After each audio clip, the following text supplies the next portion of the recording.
what do you see as the role of the IDA in your particular town and at large? Sorry. I'm going to stand up. I can't believe they didn't give us microphones, so I'll try and speak as loud as I can. Can you hear me in the back row? Yeah. Okay, so the role of the IDA, I mean, the IDAs are a creature of New York State government, and their function is to provide for the economic health and growth of the particular region in which they operate. There's actually a very broad mandate there.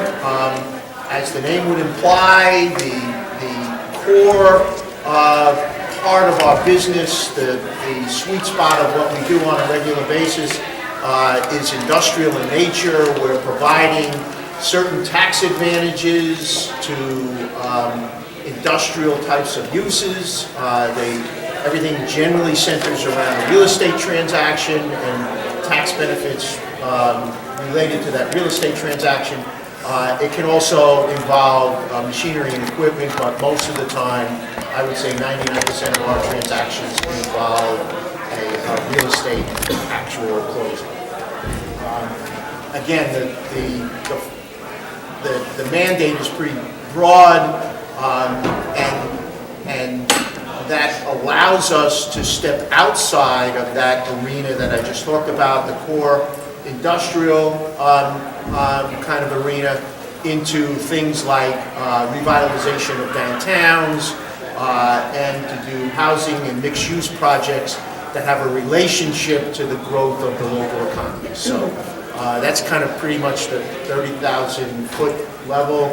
I don't know, maybe another question will get into the actual benefits, but from our standpoint, from a policy objective, I would like to say the town of Islip has looked at our mission in the IDA and said we should be advancing the public policy goals that have been officially stated by the town board in either a master plan, the town master plan, the town overall economic development plan. Those are two official documents that the town has passed, or that are embedded somewhere in the town code that are intended to push development in terms of policy. So our industrial development agency, in deciding what kind of projects to incentivize and what kind of projects we would not incentivize, use those planning documents and that town code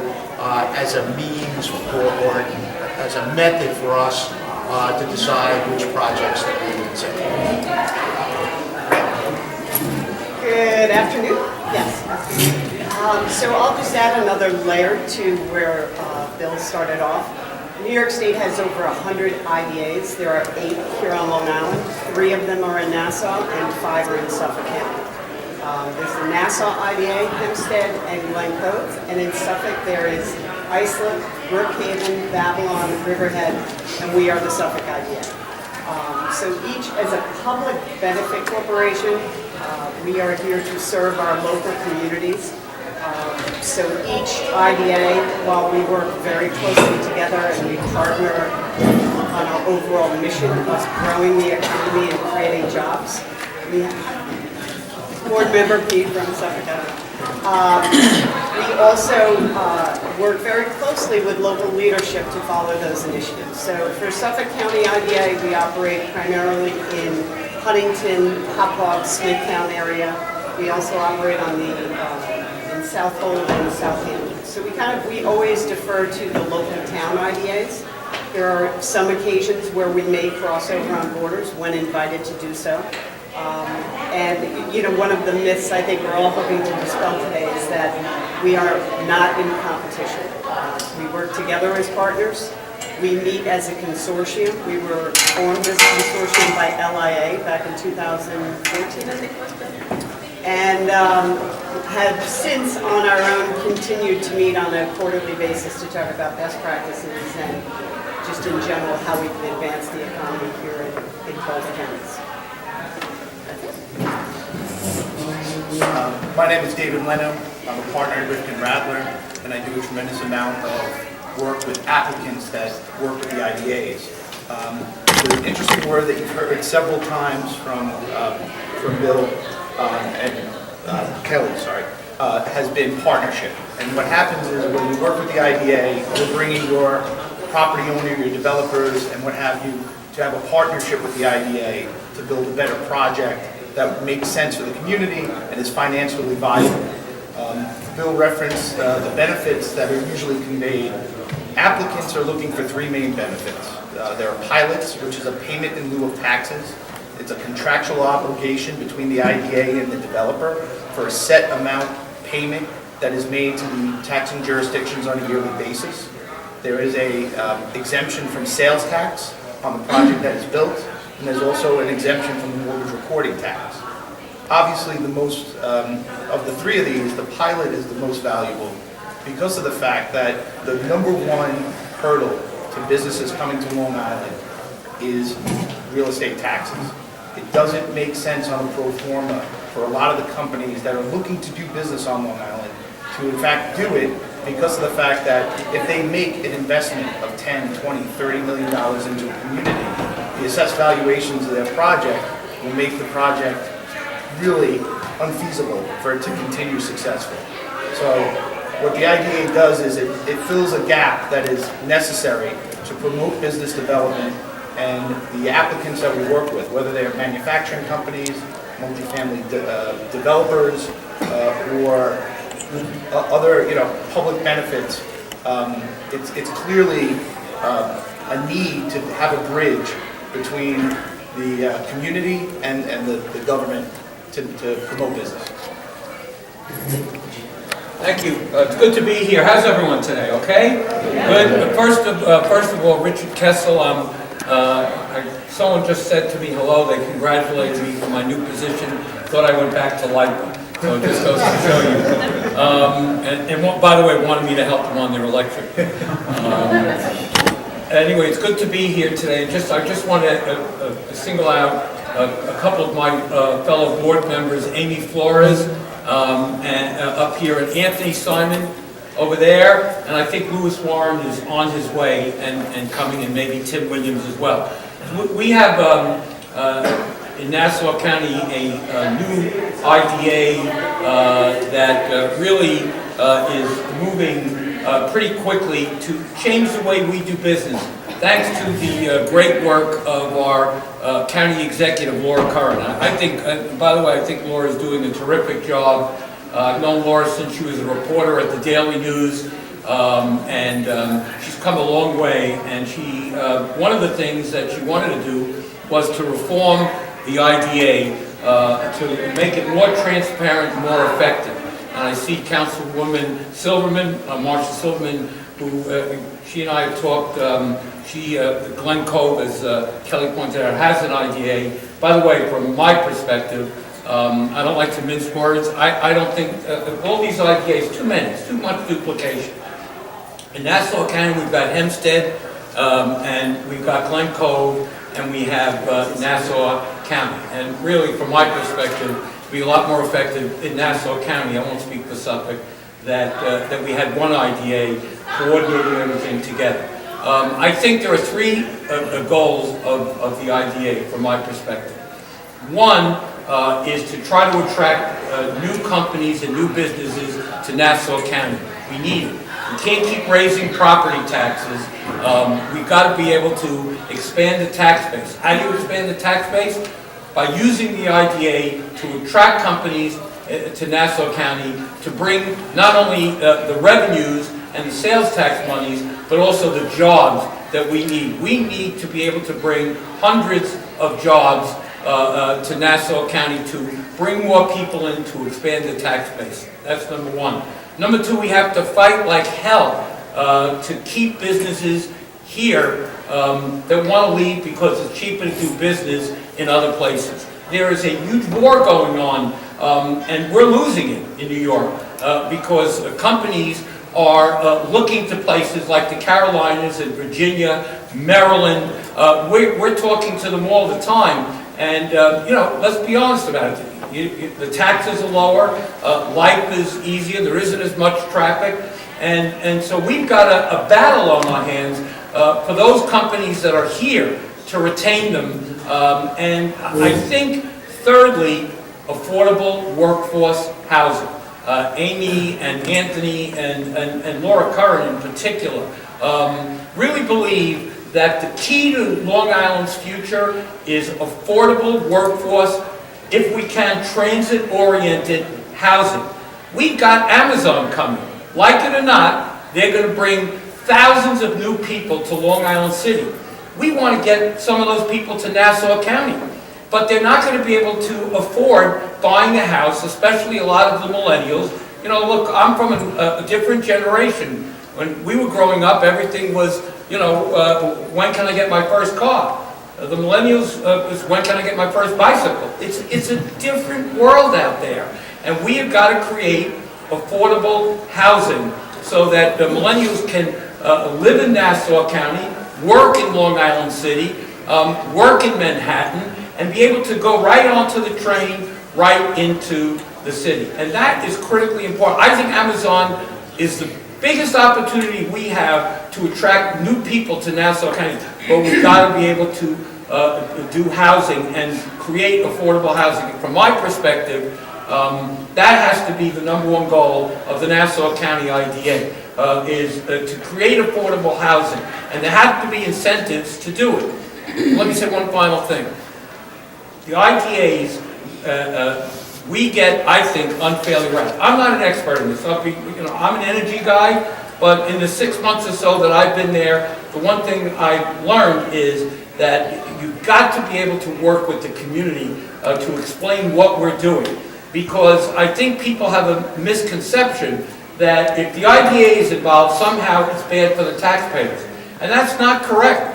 And the truth is that we can help taxpayers, but we have to be able to explain it in a smart, transparent way. You can't just shove projects down people's throats in the community. They won't accept it. You've got to explain it to them and reach out to them.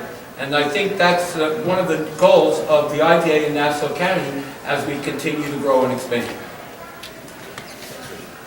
Let's stay on that housing for a second, because I think that's one of the areas where the IDAs have evolved and kind of changed their position over the past few years. I think Long Island apartments are about 20% of our overall housing stock, and the brain drain's been well documented.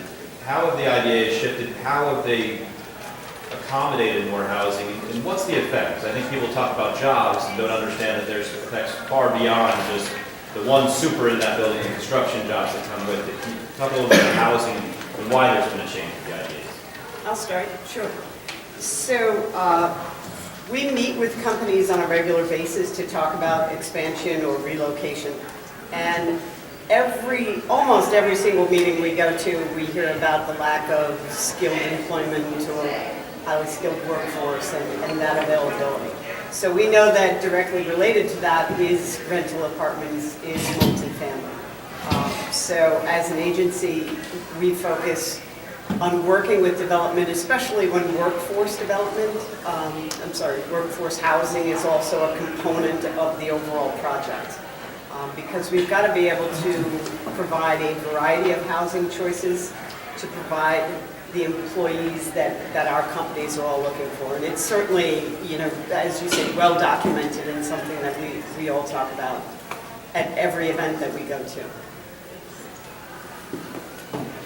I'll also chime in. This is actually not just a recent development. Although the growth of rental housing projects that are being assisted by the IDAs has accelerated recently. But I've been the executive director of the IDA since 1992. And the first housing project that the town of Islip IDA did in central Islip predates me. So that to my knowledge, that project in central Islip was one of the first, if not the first in the state of New York to receive IDA assistance. Why? Because it was at the time critical to the redevelopment of the Central Islip Psychiatric Facility, which, if anybody doesn't know, there used to be a psychiatric facility in Central Islip on 700 acres, had about 2,000 to 3,000 employees, 10,000 residents. the second largest psychiatric facility in the world, only beaten out by one that was 4 miles away at Pilgrim State in Brentwood. So when the state wound that facility down, left a gaping economic hole in the community of Central Islip, which quite frankly they're still recovering from. So there was a need to repurpose that property, and the town of Islip IDA at the time and the town board at the time saw it fit to provide assistance to a housing project there. So fast forward now to 2018, I think what we're seeing is that for a lot of other public purposes that Kelly has stated, she's absolutely right, every single time we go into a meeting with a manufacturer, warehouse distributor, the typical IDA type of transaction, we hear about the issue of our workforce, and we understand how that's tied to the need for some housing options. So now in 2018, we are extremely busy with housing projects. In the last 4 years, I believe it is, the town of Islip IDA has provided assistance to 5 housing projects just in downtown Bayshore alone. And those, I think those cumulatively are going to or have resulted in as many as 320 units in the downtown. And quite frankly, we've got another 2 to 3 that we're hearing about that we know through change of zone applications or other information that we gather on the street, that we could have as many as another 400 to 500 in downtown Bayshore. That establishes the need, and we see it as part of our mission for all the reasons that we both talked about. We especially believe in incentivizing projects in the downtown corridors for the obvious reasons that more people, more feet on the street, supporting the retail. Bayshore, that I mentioned before, when I first started working with the town, had a 43% vacancy rate in downtown Bayshore. Now you can't drive through the streets, you can't park there anymore on a weekend. We had to institute parking meters to manage the parking there. We're not as bad as some of the communities, but it's getting to be a good problem to have when there are too many people in your downtown. There was one other point I wanted to make, yes, that one of the critical reasons, and I think Richie attested to it in his remarks, is that the expense, the barrier to development that very, private companies who are looking to do manufacturing projects on Long Island and housing projects, it is the expense mostly related to property taxes. So we know that when we're supporting a housing project in a downtown or really, senior housing or assisted living facilities, we know that without structuring some kind of property tax incentive, that project's not going to occur. It just doesn't work economically without the incentives that the IDA provides. Let's go from there. So how do you do it? How do the IDAs do it? And I'll put this to both Dave and Rich, I guess. How do the IDAs then, with all these disadvantages, attract these companies? And it's only getting over the barrier of taxes that in North Carolina or other places wouldn't even be a consideration. So how do you attract them both from an applicant, getting a developer here, Dave, you bring in, or Richie, you working with that company to get them to find someone? Well, I think what we're seeing more and more now is a progress of the education that has occurred in the past 20 years. Industrial development agencies, by their very nature, just their name alone, promoting industrial development, started off as trying to get those large anchor manufacturers that brought in large numbers of jobs. And that was their main purpose in the beginning. But what has happened, because of the close relationship between the IDAs and the business world itself, I think what happens is the IDAs get clued into the changes that are necessary before the rest of the community. For example, the fact that we're talking about, when Eric mentioned at the breakfast this morning, the fact that we're talking about over 14,000 transit-oriented development units, that 5 or 6 years ago we were, lucky if we got 200 units. I think that's a product of the IDA being able to get involved early and changing the flow of business and promoting those type of uses that were not their main focus in the beginning. Part of that is the education process too. The fact that, for an IDA project to work, it doesn't have to generate hundreds of jobs. Multifamily project by their very nature only generate very few permanent jobs, other than the hundreds of construction jobs that start, but on a permanent going forward basis. However, it doesn't make it any less important to the structure of development because they go hand in hand.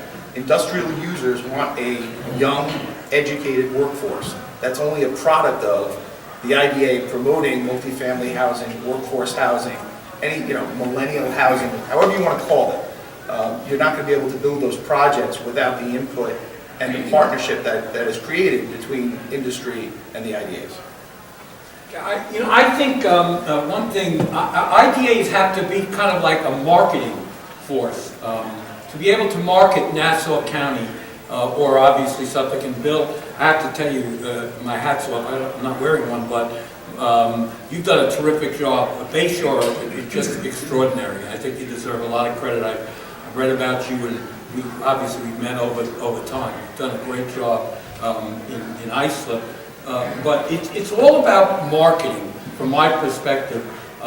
In Nassau County, we've got a great county. I've lived in Nassau my whole life. I love Nassau. Sure, there are problems, and sure, the taxes are high, but we've got some great attributes, and we need to be able to sell those attributes, not just within Nassau County, but outside of Nassau County. And we're just kind of bringing in some new staff people. One, Danielle Oglesby, who's here, who is brought in, just started a couple of weeks ago as our Deputy Executive Director. And one of the things that we've talked about, right, Danielle, is going out, not just in New York, but in other states to attract companies. Believe it or not, there are a lot of companies, not on Long Island, that want to come to Long Island. I will tell you, without naming them, we've got at least 3 companies right now that want to come to Nassau County. And they came to us. But I think in a converse way, we've got to be able to reach out to them to be able to sell the product. But let me just say one other thing. We also have to be very sensitive to the community. So just recently, again, thanks to the efforts of Laura and our HEART team, we financed a program, project in Oceanside, Woodcrest. It's 230 units. And by the way, thanks to our board members, Amy and Anthony in particular, 10% of them are affordable. We are not going to approve any housing projects that don't have an affordable component there. But you got to work with the developer to have a balance so that the project is built.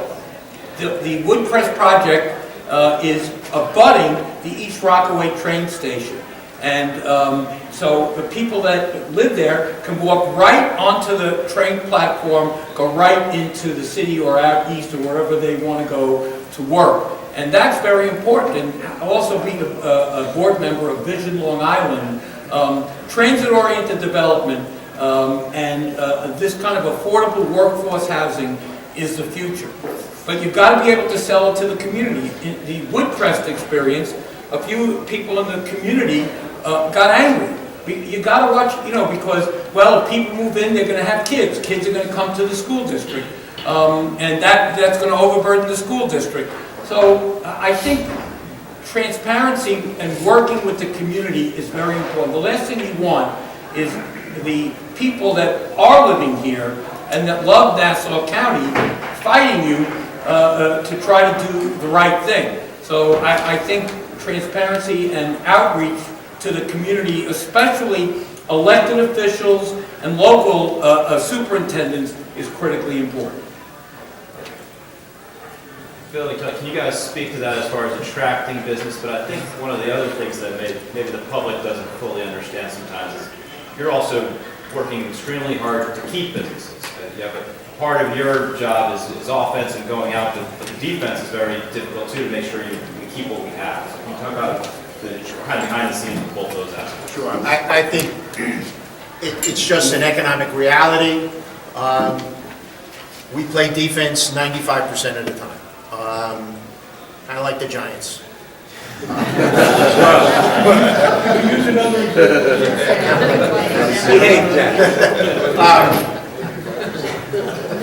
The issue is, we have to recognize that we have these impediments in terms of cost, and because of that, while we do sometimes successfully attract investment from companies outside of the Nassau-Suffolk region, oftentimes, and especially lately, that is, I don't know where Richie's 3 prospects are coming from. I'd like to hear where they're coming from. We honestly don't compete with one another, but lately, we've been experiencing a lot of migration from the boroughs out to as far east as Islip, which I find very surprising. But that's just an economic factor there, is that the price of real estate in the boroughs is getting so high that companies either are cashing out if they own their property and converting their industrial space to housing projects and realizing a fantastic profit, or they're being priced out in terms of rents. We don't get a lot of investment from companies that are located in Pennsylvania, California, etc., because of that cost issue. We do get a decent amount of investment that comes from foreign companies that are looking to put either a North American headquarters or some sort of gain a footprint in the New York area. So Long Island becomes their entree into the New York area. We've been dealing with a company, both Kelly in Suffolk County IDA and the Islip IDA, Sartorius, a German-owned company. They're a manufacturer of equipment that's used primarily in the pharmaceutical industry, and they have grown fantastically in Islip Town, and that's one of those success stories that you like to hear, although it's often not told. But really, our prime focus is on retaining the companies that we currently have in the region, and that is actually a kind of a philosophy, kind of a principle of economic development referred to as economic gardening, whereby you nurture the companies that are already here. They put some roots into the ground. They're less likely to leave if you can nurture them and help them grow. So we spend most of our time in retention. We'll work those companies as we can if we find out somebody is interested in the area from outside the area. But primarily what we look for in companies when we're nurturing the local companies is, what does their growth potential look like? What does their growth look like? What has it been trending in the last few years, or what does the potential look like? And we look at a couple of economic indicators, and if they can prove to us that they are growing companies, we look at the tax incentives that we provide to them as an investment in that growing company, and the benefit we get there is their movement, their expansion, whatever it is to our area, and all of the economic benefits that come along with that. Great. And I will just echo what Bill said.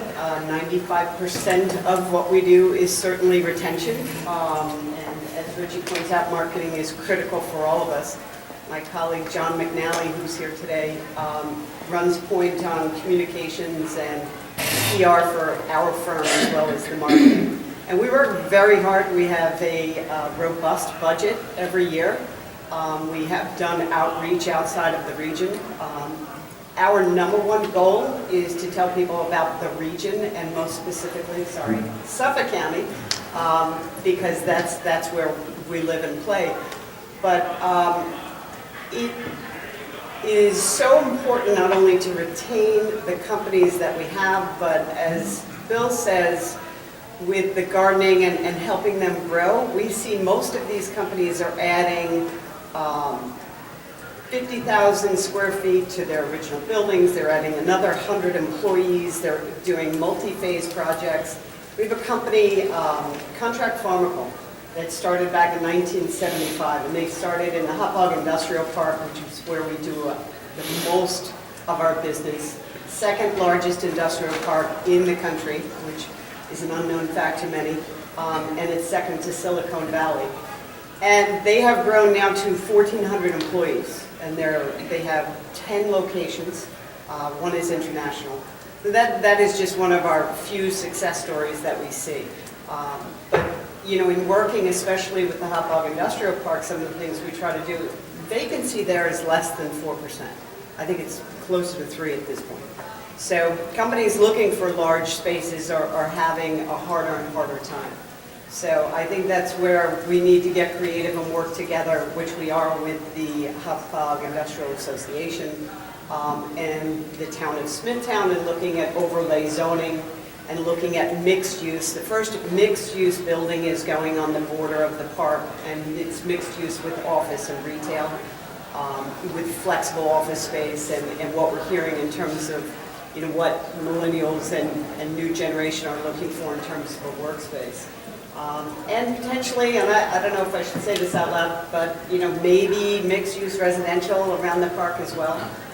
But as we see, and we all agree that, you know, housing choices and being able to provide those to workers are just critical in terms of building the economic growth in both counties. So Dave, let's assume that the outreach works, a company comes in, they come to you. What are the steps? How do you get them going, that application process?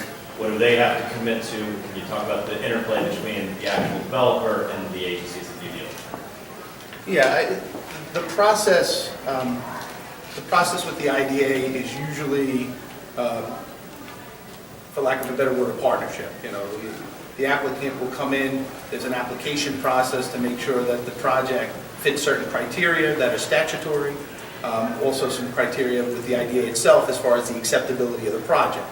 You know, people understand that certain projects are not eligible for IDA benefits. Retail projects in and of themselves are not eligible for IDA benefits, but other, you know, manufacturing, production, those are the type of projects that are eligible for those benefits. And honestly, I've dealt with the staff of all the IDAs represented here today, and the staff understands what needs to be done to get projects moving forward, and they're very helpful in assisting. And what happens is the IDAs also, because of their natural role as a business generator, don't only sell their own product, so to speak. They can help if there's a need to get in contact with the utilities, if there's a need to get in contact with other related business groups. They're very helpful in that. The one criticism that I have of the IDAs, and I know it's brave in a crowd of IDA people, I do appreciate the outlook. I do appreciate the outreach that the IDAs do make for companies that are out of state. I think one thing that the IDAs have to take as their mission going forward is outreach to the community here. And I'm not talking about on a project-specific basis. You know, Richie mentioned about a project in Oceanside that did make sense, and there was community outreach and educating the public about the benefits of that project. I think what the IDAs have to do now also is educate the public about pilots in general, because I think there are wide misconceptions about what a pilot is. You know, for a pilot is a coupon. It's not a check to a developer. It's a coupon that says, in return for you paying $30 million into this project and building it, we are going to relax certain taxes that would have been in place now and spread them out over 10 years.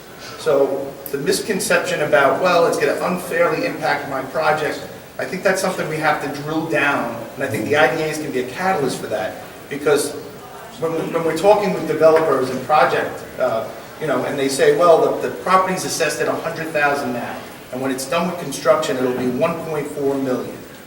The problem is that if the pilot cannot be put into place, the project's not going to be built. It's a build or no build scenario for a developer.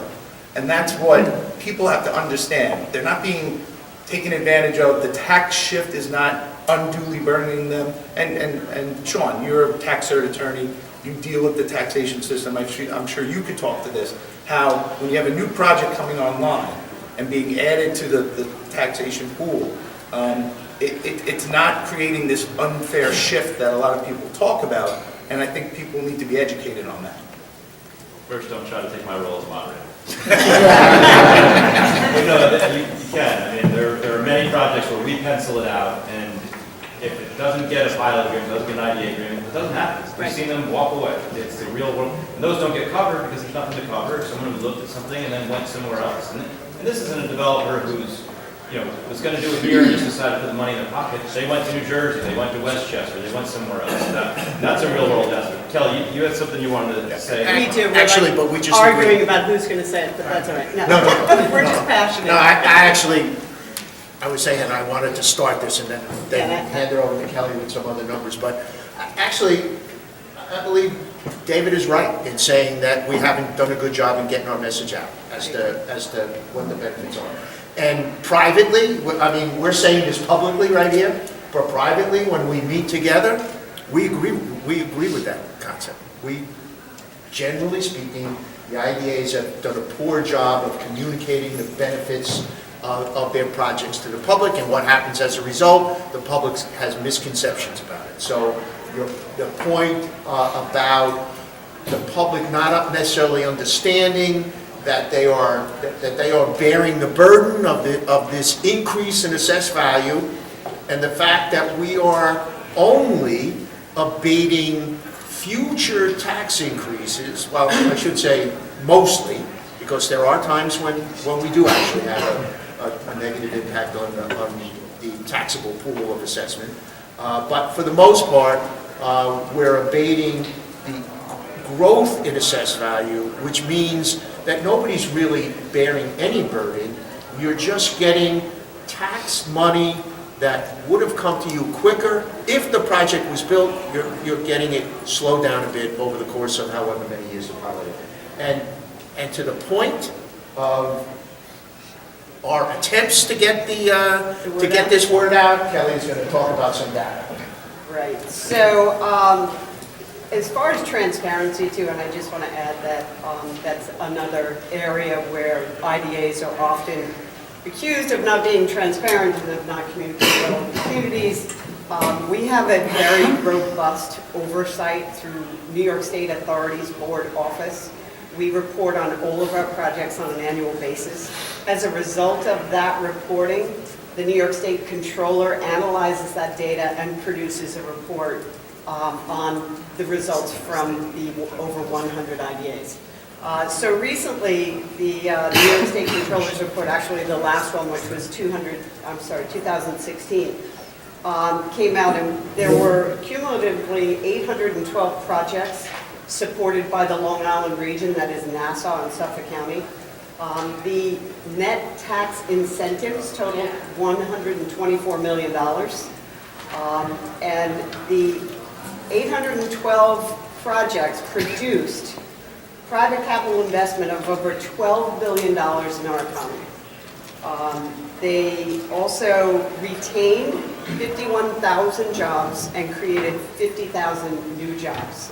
And one of the things that is often overlooked is not only is it private capital investment into our area that far exceeds the incentives that we have awarded our clients, but it is the multiplier effect. And it is, you know, people buying houses, it's the delis, it's, you know, all of the money that's spent in the local community as a result of this new growth and jobs. So we completely agree. We have not done a great job of PR, of getting the word out there. So as a result, all 8 of the IDAs got together and penned an op-ed, which Mr. McNally was nice enough to help edit and organize. And we submitted that to Newsday, who often likes to run stories, about some of our negatives. And they chose not to run it. So Long Island Business News thankfully did pick that article up, and you can certainly Google that and take a look at it. But we get the message, and we're very proud of the work we do. We think economic development is critical. We think that we are the #1 financial incentive that can be offered to any business to stay, grow, or relocate here. And we will fight to defend that till the very end. Did I miss any of the points on that? Yeah, I'm just looking for the, I don't know where the number is, but Oh, it's right on the front, one of that's the 0 point. no, That's what, no, one of the misconceptions is that the companies don't produce what they promise. right, we And- exceeded that goal by 30% Yeah. in 2016. Okay, so that's really what I wanted to mention, that in fact, not only do we meet, to our cumulatively, do our companies meet those goals, but they exceeded it. Right. Yeah, and I frequently find that the developers we work with, there's other aspects too, whether it's, working with other incentives as far as energy or using local labor and things like that aren't even factored into those calculations. That's right. But we started a little bit late, and I want to make sure everybody has an opportunity to ask a question if they have one. So we're going to turn it over to you guys. Wow. Do your hand up first. Good people in the front. Right behind you. Yeah, hi, I'm Tom Keogh, I'm deputy mayor in Northport, but I've been in business, own my own business, been in business for my whole life. You do a terrible job telling us what you do. You've got a great crowd of people here, and, I'm sure, and I'm one of the people, can't really lay out ABC what exactly the IDA does. I agree with Mr. Kessel on the macro sense. We have a tremendous opportunity here in Nassau and Suffolk with probably one of the biggest employers in the world coming into Long Island City. But I think even on smaller projects, you grabbed me earlier, you're helping to fund the project in Northport that has somewhat got the public's irritant going on, and already there's a little buzz, oh, gee, he's getting tax concessions and this and that, but it's really IDA funds, and you haven't told anybody there what you're doing. So I think we, collectively, the people that are here today, can be a great help to you, and also be some of your missionaries out touting what you do, if we knew what you did, and what you've got on the drawing board going forward. So, I'll respond, I guess, if that's all right. So the particular project that we're talking about in Northport is a boutique hotel by Kevin O'Neill, and he runs the John Engman Theater. right. One of the first things is standard operating procedure that Suffolk IDA does is ask if the client has met with local leadership. And we make it very clear, we have a very public process. When the client comes to us, we go through the whole application process. They come and appear before our board. That is a publicly noticed, open meeting. It's in Newsday. Yes, I know, I'm sure it's that little place that not everybody sees. But as a matter of business, we always ask if they've worked with local leadership. Additionally, we have a two-step process. So a client comes to us, we present that project to our board for consideration. We ask the client to do that. They spend 10, 15 minutes. The board then spends time questioning them. And at that point, a board member will make a motion to pass what we call a preliminary resolution. And that allows us to go forward with the process. After that, we need to hold a public hearing as a matter of law. And that public hearing, we send out letters to all of the CEOs of the taxing jurisdictions. So that includes the mayor of the town, the school district, the superintendent. We send letters out to everybody. We're having a public hearing. Please come, please tell us what's on your mind about it. We also make sure that they've been through, if not most, prior to starting, but been to the planning board, been to the zoning board, gotten their approvals, been in line. The project really needs to be substantially complete before they get to us. We won't complete our process till that happens. Once the public hearing occurs, we then go back to our board. We report to our board exactly what we heard at that public hearing, whether it was in person or comments that were submitted by transcript. The board then considers all of that before they then make a motion to pass what's called an authorizing resolution. So as a four-person staff, I will tell you, we do everything in our power to make sure that the public, the community, and especially leadership of a particular town is aware of a project.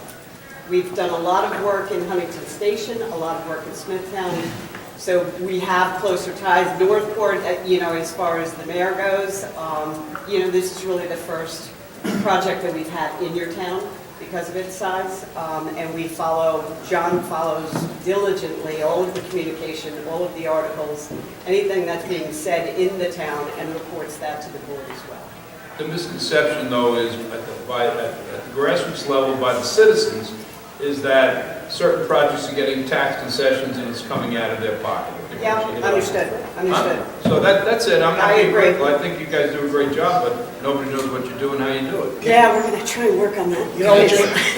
Just one thought though, you giving me an idea. I agree with you, having been at two institutions that get a lot of criticism, LIPA and the IDA, I think that no matter how hard you try, people have a misunderstanding of what you do, and you can do all the outreach that you want. It reminds me when I went before our county legislature, that the first thing they all told me is, we never know when you're doing a project in my district, and we send out notices to everyone. I've decided, I personally call every effective legislator for every project when we have a hearing to let them know. They got the notice, but it gets lost. One of the things that you said, and I think you're right, that I think we should do, is we need to be, beyond projects themselves, we need to go out and have some community forums to talk about what the IDA does, and kind of like taking this show on the road, and I'm going to take a look at doing that. Danielle, something that we should talk about, because there is such a misconception that, first of all, most people don't even know what the IDA is. They have no idea. Actually, with Amazon coming in, how many spin-off industries are going to support Amazon? And by the way, so you could use what you guys are doing, so nobody knows what you're doing. Yep, and we are looking at that now, the supply chain, to try to incentivize that. It's a good idea. With all due respect to the village of Northport, I've heard about the hotel project in Northport for the last year. It was common knowledge in the industry that eventually the developers and owners of the Ingham Theater were going to build that project. You'd have to be deaf, dumb, and blind not to know about that project a year ago. Susie Jones, who lives Well, on the hill, let me- doesn't know what Well, it's with entails. all due respect, Okay. let's move back a little bit of what Richie said. What I was shocked about, and Mr. Cronin said, what I was shocked about the articles written about the great coming of development in Long Island City was the negative tenor of the articles that were written. In the old days, we used to have NIMBYs, not in my backyard. That graduated when we all came up with the term at one meeting out east, where we decided they weren't NIMBYs, they were cave dwellers, citizens against virtually everything. So I looked at these articles, and I had key to the article in Newsday, favorite newspaper, was some woman who owned a candy store, luncheon and stationery store, right down the block from where Amazon was going. I thought she would be on a trip around the world, counting her money as the increased business that she was going to get from Amazon. Instead, she criticized the whole project. I think this is terrible, giving away my money so that an outsider can come in. Well, every community, with the exception of Antarctic and the Arctic, wanted Amazon in their community. Everybody knew it. Everybody wanted it. And what did I read in the newspapers, whether it's the New York Times, Newsday, was a series of negative stories why people were opposing Amazon coming into their community. Not just the normal battles of, it's gonna hurt my school district, it's gonna hurt my children, they won't be able to cross the street, but it's gonna hurt economically in Long Island City. Now, either the people that were writing the articles or the editors were determining the focuses, they were monopolized. I work with the IDA, of the HIA. I work with, as a builder developer, I also work as chairman of Government Relations Committee in the Hop on Development. We have an open door into the HIA. We go there, we ask questions, they'll come to our board meetings.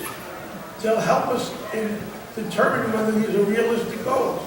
When we worked with the town of Smithtown on rezoning, we sat down with Kelly Morris. It's funny, everybody has the same goal, I think. I don't think anyone's saying, no, we don't want to do that, we don't want to have those discussions. So I think it's just everyone getting together in the proper channels. But I want to make sure everybody has a Takes two to chance. call each other. It does, and I think that's the message here. I think the door is open, not just for you because of the HIA and everything else, but for anyone. I think that's their message. So, go ahead. I want to quickly touch on two things.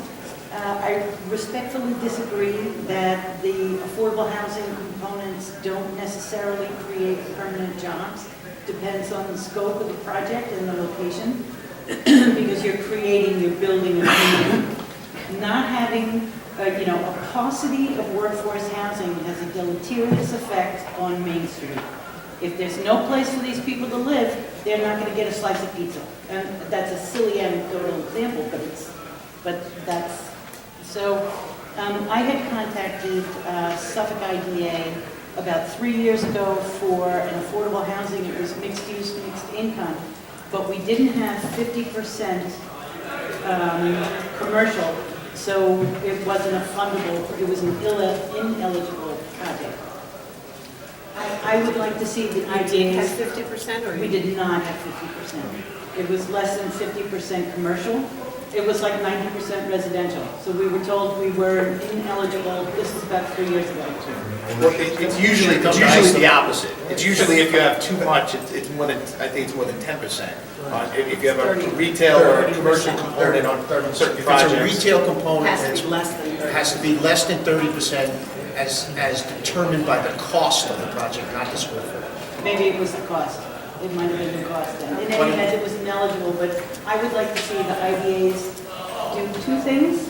Consider doing all a project that is strictly housing. I'm a big proponent of mixed use, but sometimes depending on the community, when the housing authority comes in and we want to build commercial space, it was for community service facilities. But the response from the community was, why is the housing authority getting into the commercial real estate business? And I was unsuccessful overcoming that. So, and another thing, the New York State law, the Long Island Workforce Housing Law, has a provision in it that allows you need to create 1 unit of affordable for every 5 in a Sure. subdivision. Yep, 10%. There is an out. There's a back door to that law. They have the ability to contribute $200,000 to a fund instead, but the receiver of those funds is not, there's no mechanism to compel them to use it and actually build something. And it also is an opportunity for the community to take that affordable housing and throw it across the river. Yep. So if the ideas can, Yeah, as far as the bring your ideas go, influence to bear and on affordable housing, and you have an affordable housing in your UTEP, right? So we each are governed by what's called the Uniform Tax Exemption Policy. And the towns have very specific policies when it comes to workforce housing. As the Suffolk IDA, we operate in several different towns, so we can't impose that kind of regulation on a town. But I will tell you, our board, and Pete Zarcona, board member, is here today. Our board prefers any of the multifamily that comes before them have at least a 10% component mirroring the policy that you're speaking about, if not more. And I don't, if not 100% affordable projects, so. We had a 10% component. It was 4 units of commercial to 37 units of housing, but it may have been the financial component. It might have just been the Take economics a look of it, at what not the specifics were, the I'm not unit sure count. why, but. And just to clarify one point you raised, when we talked about permanent jobs that a project creates, I'm referring to the fact that when an applicant fills out an application, they have to make a statement that says, this project will create 2 or whatever the amount is, FTEs, full-time equivalents, which are jobs that they're actually paying someone to be there. I agree with you that there are collateral jobs that are created by these projects. The problem is, though, that number is the number that the authorities, budgets office looks at and says, oh, this project only created 2 jobs That's right. and got tax benefits of this, and they look at those numbers alone to judge multifamily housing projects, which is ridiculous. But if you could influence how that's expressed on the application, you'd be successful in. And I think they do. Cost-benefit analysis We do. are also, Yeah. every IDA requires that kind of analysis to take place where they talk about those collateral impacts. Squeeze 1 or 2 more in. Someone in the back, go ahead. Great, thank you. Couple of things. I want to echo what Richie said. The only reason I'm here this morning is because I was a legislator and I didn't even know and there was a lot of business going in I heard about it when I got the call from the governor, you need to be there for a press event, we're doing an event in your district. And in answer to what you said, maybe I did get an email, but I used to get 10,000 emails a day.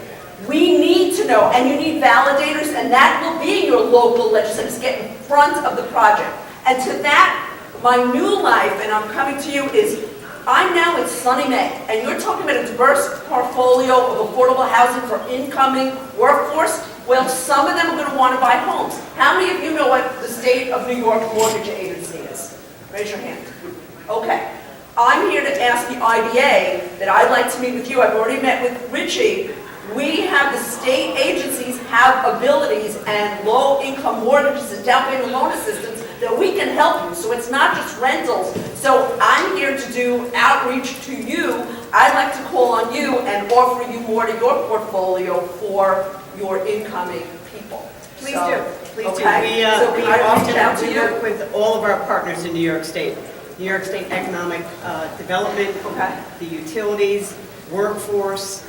But I want Department of somebody, I Labor, want to be, and anyone in this room. We're happy to add any tool to our toolbox. Perfect. So I'm going to be coming to you, and thank you for what you do. I learned a lot. Thanks so much. By the way, Sean, just to know that, you should have introduced yourself, Michelle. That's Michelle Schimmel, former assemblywoman who did a terrific job in the town of North Hempstead. Thank you for coming. Thank you. I think we have 1 or 2 more. We're going to try to do an actual question this time. Because we have so keep your hand up if you have a question. What have you done? Go ahead.